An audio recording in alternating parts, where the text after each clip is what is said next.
Okay, class. I hope you guys all had a good weekend. Today we are finally going to be learning how to mix colors and how to make different colors.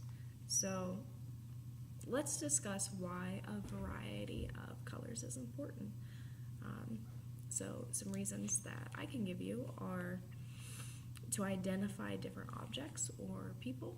So many of you will know me by my glasses that are brown and my hair that is also brown. Or if I'm looking to call on Sophia, I look for her long blonde hair, and she's probably wearing a blue t-shirt, or whatever color she's wearing that day. Or I might notice Helena by those bright blue Doc Martens she wears. And it's also a way for us to express ourselves by either our clothes or our personal belongings. So, like, I have this purple pencil case, so I thought it looked kind of cute and silvery, and yeah, I like it. I'd probably like it in blue too. Excuse my voice, I'm getting over a cold. And lastly, a reason that we can use is to convey different emotions. So, have you ever heard the phrase, why so blue, if you're like sad, or maybe it might mean the same as why the long face, or if you think of someone that's mad, I usually think of the color red. It's a different way to convey emotions in either a drawing, a picture, or even just something that you make. So, today I am going to read you a book. Okay, and this book is by a well-known author, but it's a different kind of book than he normally does. So, it's by Dr. Seuss, and it's called My Many Colored Days. So,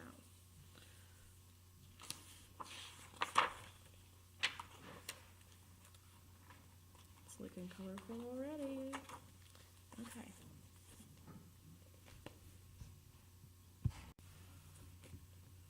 Okay. Some days are yellow, some are blue. On different days, I'm different too. You'd be surprised how many ways I change on different colored days. Do you notice how the people are different colors, and then how the words are different? Just think about that. Okay. On bright red days, how good it feels to be a horse and kick my heels.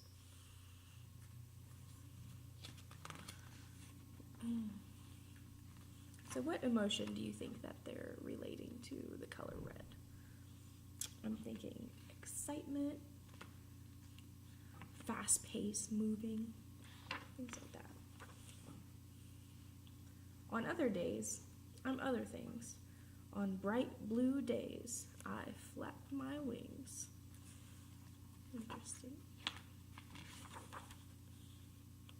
Some days, of course, feel sort of brown. Then I feel slow and low down.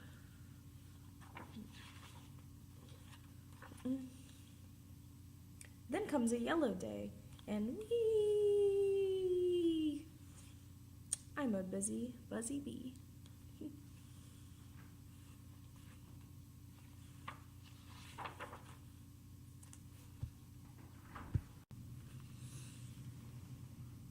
Gray day. Everything is gray. I watch, but nothing moves today. It's kind of eerie. What kind of emotion do you think he's thinking? He or she? Maybe boredom or kind of nothingness. Okay. Then all of a sudden, I'm a circus seal. On my orange days, That's how I feel.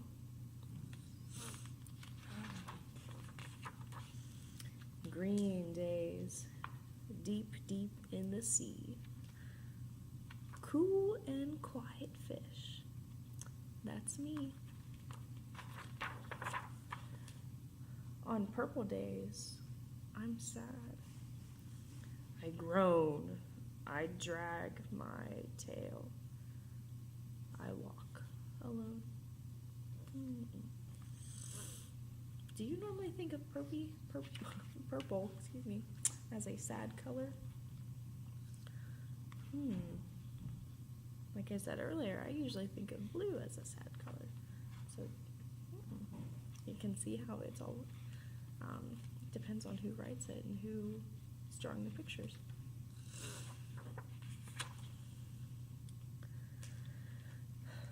But when my days are happy, pink, it's great to jump and just not think.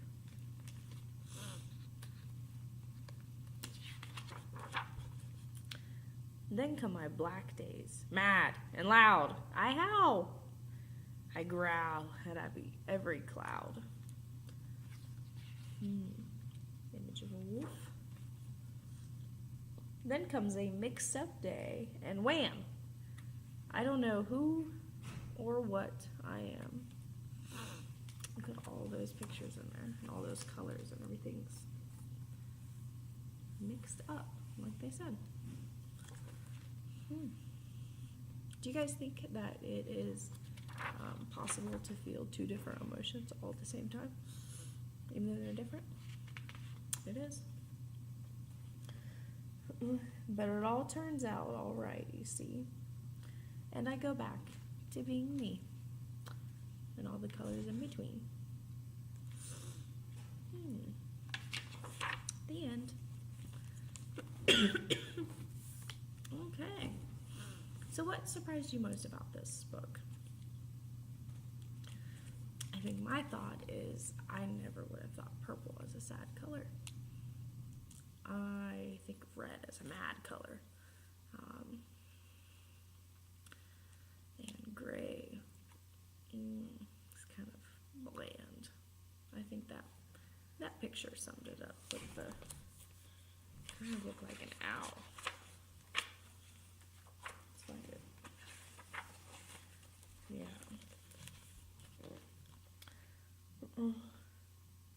Like an ever-watching owl. But nothing moves. Kind of eerie. Okay. So, with thinking about colors, we are going to learn how to mix colors. So, we're going to take some notes first.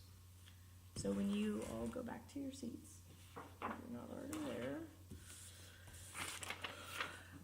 you're going to get one of these. You're going to pick them up. If you didn't already pick them up in the drawer. Okay. So you all are going to be painting colors around this wheel. So a color wheel is how we arrange colors. And it's how we can organize them into certain categories.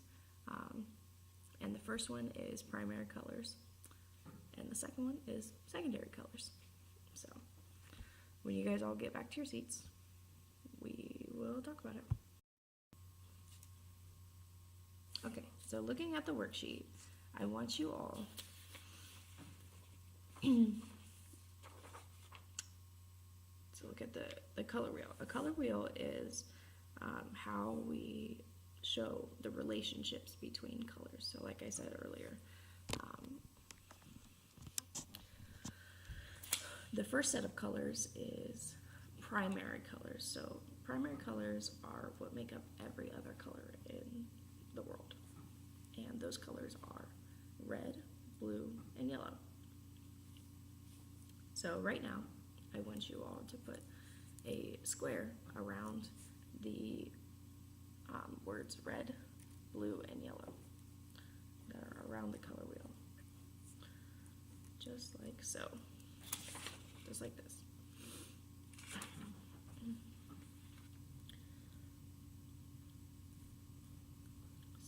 there are no colors that can make red, and there are no colors that can make blue. Same with yellow. But when we mix red and blue, then we can make secondary colors, and that one in particular is violet. So moving on to secondary colors, again, we said they are made by mixing two primary colors. So I want you all right now to underline the words violet, orange, and green, just like so. And this corresponds down to your note sections at the bottom. Okay. So if I mix red and orange, I'm going to get this color. Nope, if I mix red and yellow, I'm going to get this color in the middle, which happens to be orange. And if I mix blue and yellow, it happens to be green. And the same thing with red and blue, make violet. So, excuse me. Okay, and the last category of colors that we're going to talk about is called complementary. So complementary colors are the two colors that are directly opposite each other. So, for example, red is a complementary color of green, and blue is a complementary color of orange. And so when you mix blue and orange, you're going to get brown. And when you mix red and green, you're going to get brown as well. It may just have slightly different shades, but they're all going to be brown. So right now, I want you to identify the complementary colors by drawing a line across from each other on the color wheel. Just like so. Just like this. That way you're linking these two colors as complementary.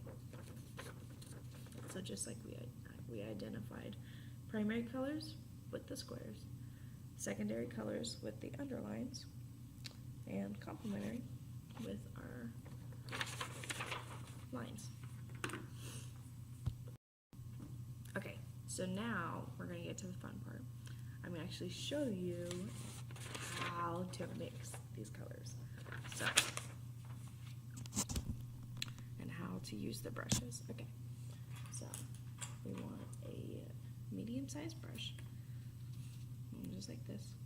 And the first thing that you always do with brushes first is dip them in water first. First and foremost, always do water. Okay, and when you wet a brush, swirl around, dip it, tap it, you want to get this excess water out. And you can either blot, you can run it over the edge of the side. And the reason that you do this is because brushes are actually made, probably mostly plastic now, but it's like animal hairs. And the animal hairs absorb water up into this metal bracket, fastener. So we want water to absorb them up into there because it's a whole lot easier to clean than paint. Because if you leave a brush, dip it in paint and leave it, that paint will all stem up in here. And you'll ruin the brush and no good. So we want to keep our supplies as nice as possible for as long as possible. So we're going to take our sheet and we're going to start with a primary color. I'm going to start with red. You don't have to. It's actually easier if everybody at the table starts at a different color. That way we're not all fighting about colors. So, I've already dipped my brush, and you don't need a lot, literally. This much. That's about how much paint you need. And if you need more, you can go back and more. And you just fill the space. I want to see some effort in these. I'm not looking for extremely neat lines or whatnot, but I want to see that you all have made an effort and that you have tried. And you can turn your paper, turn it around. Okay, so ta-da. We have added okay, it's upside down, but you can see it. Okay, so it's red. I'm gonna try to turn that back up. So we've got a red square. Okay. We're gonna take our palettes or foam plates, whichever. I just happen to have a palette. Okay. Okay. I'm gonna take about a dot, a drop.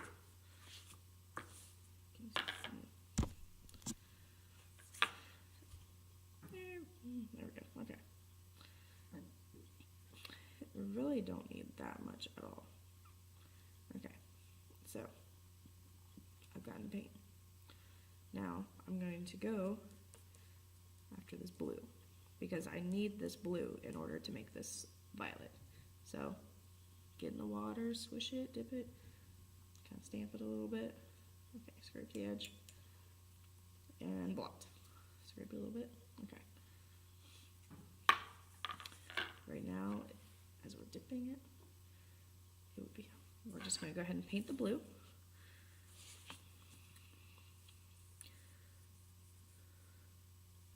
And I got a little bit too much paint, so we can always scrape that off. This stuff dries pretty quickly, but you always want to start with two primary colors.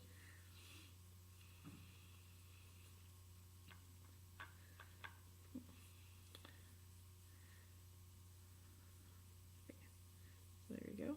It's good enough. Okay. So now I'm going to get one more dot of blue. You really don't need that much paint, kids. Okay. And I'm going to equal parts. So I've got about a dot here and a dot here. And we want to mix those together. Just swirl it. And you want enough to cover the square, but you do not want to take up all of the room. So this is about as much room as I'm going to take up, because think about it. I have to get orange, yellow, and green all in, and more red, all in this space. So let's see. And the beauty about it, I was like, yeah, I think I still got too much blue, so I'm going to take some more red. There we go. That's looking more like purple.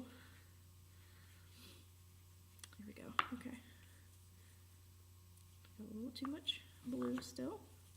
We can fix it. Still a little bit too much blue.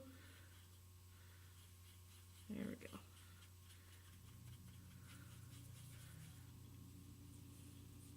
There we go. That's what we're talking about.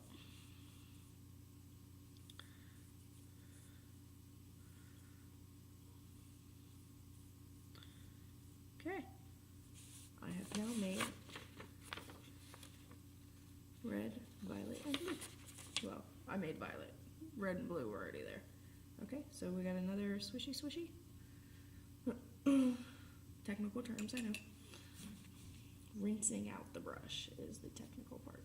Okay, so I'm just going around. So I've got the blue.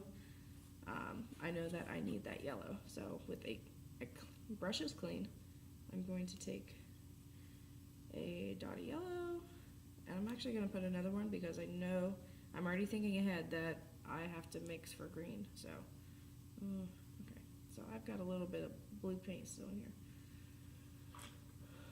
We are going to get another brush. It's important not to mix paint into the original containers because otherwise it's not a true color. I don't actually have a true yellow if I've got blue in there, you know. And this yellow goes on beautifully. Again, you can turn your paper. And it goes on there nice. Okay. So, there we go. Okay. So since I've already got blue in here, going to, I have a purple.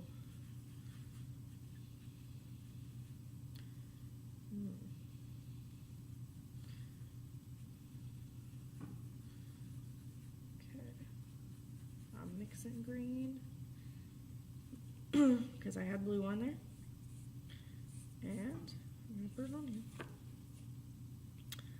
And actually my red paint is already dry.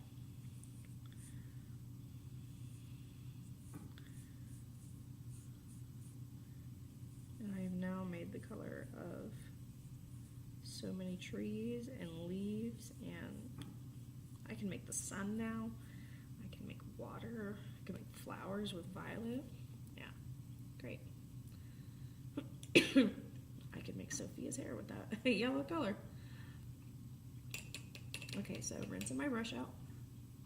And ooh, blotting it. Okay. So looking at my palette, I need some red, because my last secondary color that I need to make is orange. So I've got some yellow, I need some red. So I'm gonna dip, and again, not that much at all. So I'm gonna put it over here, just kind of twist it off, and start mixing. Mix, mix, mix. Mix, mix, mix. Mix that paint now. No songs? Okay.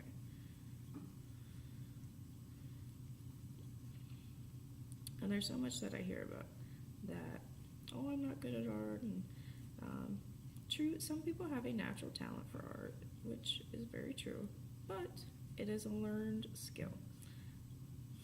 You can learn through techniques to better your skill of art. It is a learned ability. The more you practice, the better you can get. So,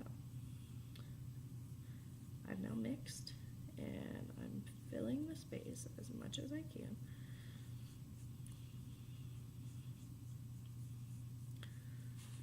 And ta-da.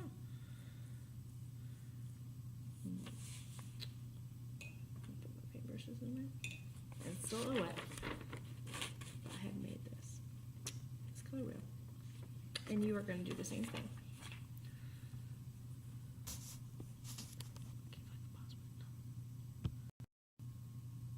Okay, so you've seen how I done it, how I completed the assignment. It's very simple, but remember, do not mix paint in the original containers. We want to keep these yellow. Yellow needs to stay yellow. And again, always dip your brushes in water first. So I'm going to have everybody return their tables if they're not there. Everybody put on their art shirts or an apron. If you need one, let me know afterwards. Okay, so at each table, one person is going to get water from the sink. There's cups on the sink. And one person each is going to get paint. So we're going to have one blue person, one red person, and one yellow person. And I might have somebody else, I'll pick somebody else to, excuse me, distribute paper towels to each student, about 2 per student. So, okay. And again, paint, it should be on palettes and paper and brushes. I should not see it on people. And also, brushes are tools. They're not toys.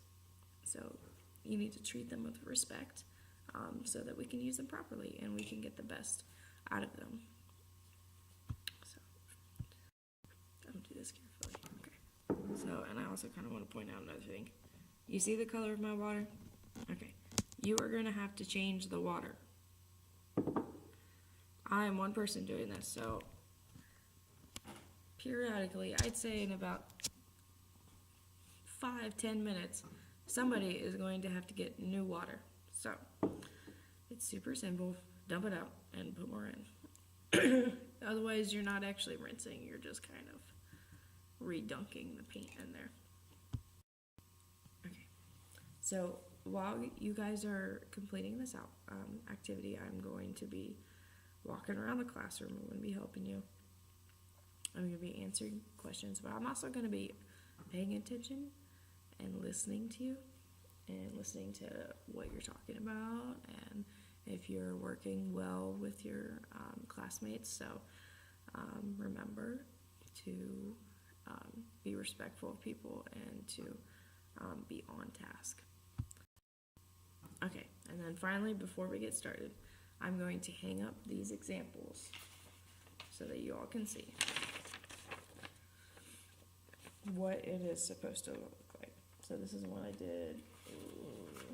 No, this is the one I just did. This is another one, so there will be 2 examples up there. You guys can talk with your neighbors, so use them as a resource before you ask the teacher. So,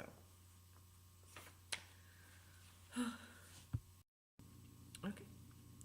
I look forward to seeing what kind of work you guys do. I have high expectations. And then when we are all done, somebody's going to dump water, somebody's going to wash pallets. This is all per table. And everybody's going to wash their own brushes.